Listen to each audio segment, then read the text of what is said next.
अस्सलामु अलैकुम वरहमतुल्लाहि वबरकातुह। दोस्तों, मैं हूं आपका भाई अदील फैयासी।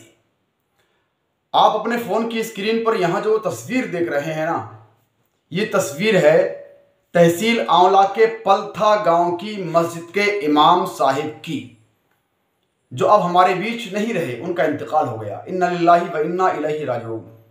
इनका इंतकाल कैसे हुआ, कहाँ हुआ, किस तरीके से हुआ, वो तमाम चीज़ें आज की इस वीडियो में रखने वाला हूँ और ये भी बताऊंगा ये इमाम साहिब थे कहाँ के। लेकिन मेरी आपसे छोटी सी गुजारिश है, चैनल पर पहली बार आए हैं तो चैनल को सब्सक्राइब करें, वीडियो को लाइक करें और इस वीडियो को अपने भाइयों में शेयर करना बिल्कुल ना भूलें। जी हाँ दोस्तों, जो तस्वीर आपके सामने है ये तहसील आंवला के पलथा गांव की मस्जिद के इमाम साहिब की है। और इमाम साहिब कबीला जो है वो बरेली के पास करघैना गांव है, वहां के रहने वाले थे।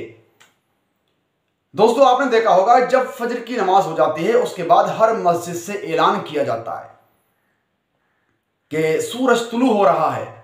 कोई भी हजरात फजर की नमाज इस वक्त अदा ना करें, बल्कि सूरज निकलने से ठीक 20 मिनट के बाद अपने फजर की नमाज जो कज़ा हुई है उसको अदा कर लें।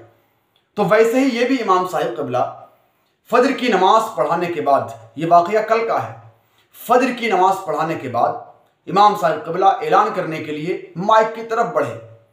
माइक के पास जब पहुंचे, उन्होंने जैसे ही उस माइक के स्विच को हाथ लगाया, उस पर इतना जोरदार करंट था कि जैसे इमाम साहिब ने उस पर हाथ लगाया, फौरन मौके पर ही इमाम साहिब कबीला की मौत हो जाती है, उनका इंतकाल हो जाता है, अल्लाह को प्यारे हो जाते हैं। इन्ना लिल्लाहि व इन्ना इलैहि राजिऊन। दुआ करते हैं अल्लाह पाक उनके घर वालों को सब्र जमील और उस सब्र पर अजर जजील अता फरमाए, और जो उनके लवाहिकीन है उनको सब्र दे परवरदिगार, और उनको जन्नतुल फिरदौस में बेहतर मकाम अता फरमाए।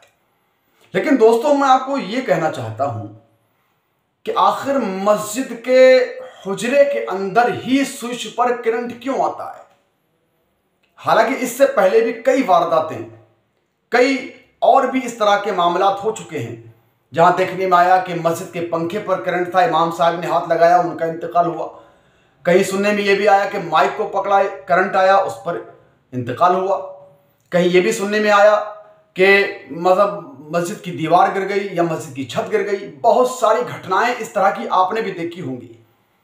तो आखिर कहने का मकसद और मतलब ये है कि मस्जिद के हुजरे में ही ये तमाम चीजें क्यों होती हैं। आज मस्जिद के हुजरों की हालात देखे हैं आपने। आज मस्जिदों के हुजरों के वो हालात हैं कि दीवार टूटी है तो टूटी है, यानी जो मस्जिद के मुतवल्लियान हैं, जो जिम्मेदारान हैं, जो मस्जिद के माल पर, मस्जिद की रकम पर कुंडली मारे बैठे होते हैं ना, ये दिल दुख रहा है तब कह रहा हूं आपसे मैं।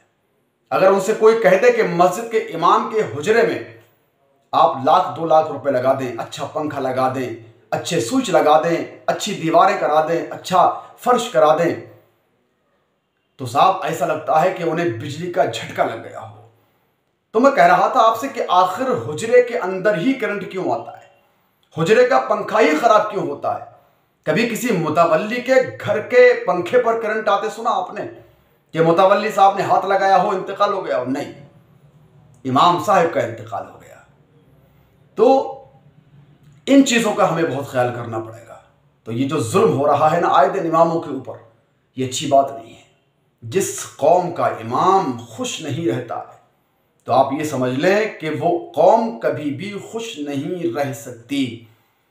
अरे जिसका रहबर खुश नहीं होगा वो कौम के खाक खुशी मनाएगी, ये खाक उसको खुशियां हासिल होंगी। आज अगर इमाम कह देता है कि भाई मेरे हुजरे में ये काम कराइए, तेज तर्रार इमाम अगर पहुंच जाए तो आप ये समझ लें कि उसका हिसाब किताब तैयार रखा कि आप जाइए। उन्हें मालूम है कि हम इसका हिसाब किताब कर देते हैं, दूसरा कोई सीधा साधा बंदा आएगा, उसको अगर हम भैंसों के तबेले में भी बांध देंगे तो वहां रहता चला जाएगा, वो कुछ भी शिकायत नहीं करेगा। तो खुदा आप लोगों से गुजारिश है, हालांकि मौत बरहक है, कुल्लु नफ्सिन ज़ाइक़तुल मौत, हर जानदार चीज को मौत का मजा चखना है। अल्लाह ने मौत का वक्त फिक्स किया है, कहां आनी है वो भी फिक्स है, कब आनी है ये भी फिक्स है, और किस वक्त आनी है ये भी फिक्स है। इमाम साहिब कबीला अपनी वक्त पर ही उनका इंतकाल हुआ है, लेकिन कुछ तदाबीर होती हैं इंसान की, कुछ एहतियातें होती हैं इंसान की। आखिर मस्जिद के पंखे पर, मस्जिद के माइक के स्विच पर ही करंट क्यों आया? तो ये तमाम चीज़ें हमें देखनी पड़ेंगी। इन तमाम चीज़ों की हमें जिम्मेदारी लेनी पड़ेगी कि आखिर हमारा इमाम मस्जिद के हुजरे में महफूज है क्यों नहीं? आखिर इमाम ही के ऊपर ये मजालिम क्यों उठाए जाते हैं? आप मस्जिदों के अंदर 1 लाख, 2 लाख, 10 लाख, 20 लाख, यहाँ तक कि हमने देखा है 50-50 लाख रुपए की टाइल्स, संगमरमर और तमाम चीज़ें, एसियाँ, एयर कंडीशन बना दिया जाता है। लेकिन जब हुजरों के हालात देखे जाते हैं तो हुजरे में वही टूटी हुई चटाई, टूटा हुआ उसका खाट और टूटा फटा हुआ बोसीदा उसका बिस्तर। एक चादर के ऊपर मैं समझता हूं कि 20-20 इमाम सोकर चले जाते हैं। इमामों को नई चादरें मैसर नहीं होती, इमामों को नए लिहाफ मैसर नहीं होते।